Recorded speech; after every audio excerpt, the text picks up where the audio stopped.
అనకాపల్లి జిల్లా నర్సీపట్నం నియోజకవర్గంలో పలు అభివృద్ధి పనులకు ఏపీ శాసనసభాపతి అయ్యన్న పాత్రుడు శ్రీకారం చుట్టారు. ఇందులో భాగంగా నాతవరం మండలంలోని శృంగవరం నుంచి గన్నవరం మెట్ట వరకు 14 కోట్లతో చేపట్టే 4.3 కిలోమీటర్ల రోడ్డు నిర్మాణ పనులకు జిల్లా కలెక్టర్ విజయకృష్ణన్, రహదారులు అభివృద్ధి కార్పొరేషన్ చైర్మన్ ప్రకట నాగేశ్వరరావు, జనసేన నాస్కులు రాజాన సూర్యచంద్రలతో కలిసి అయ్యన్న పాత్రుడు కొబ్బరికాయ కొట్టి రోడ్డు పనులకు శంకుస్థాపన చేశారు. 5 నెలల కూటమి పాలనలో నర్సీపట్నం నియోజకవర్గ అభివృద్ధికి 78.67 కోట్ల నిధులు మంజూరు చేశామని చెప్పారు. అదేవిధంగా తాండవ ఎత్తిపోతల పథకానికి 2400 కోట్లు మంజూరు చేయడానికి ప్రభుత్వం సిద్ధంగా ఉందన్నారు.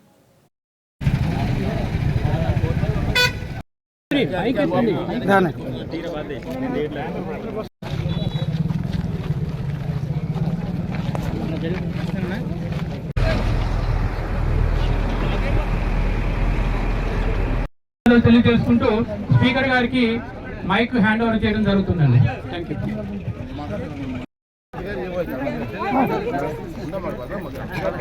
అందరికీ నమస్కారం అండి. మరి ఈరోజు ఎప్పటి నుంచో మనం ఎదురు చూస్తున్నటువంటి ఈ కార్యక్రమం చాలా ఇబ్బందులు పడ్డాం. మనం గత 5 సంవత్సరాల్లో కూడా ఈ రోజు చాలా ఇబ్బంది పడ్డాం. ఎందుకంటే నేను ఎక్కువగా హైదరాబాద్ వెళ్ళినా, విజయవాడ వెళ్ళినా నేను ఈ రూట్ నుంచి వెళ్తూ ఉంటాను కాబట్టి చాలా ఇబ్బందులు పడ్డాం. మరి కలెక్టర్ గారు,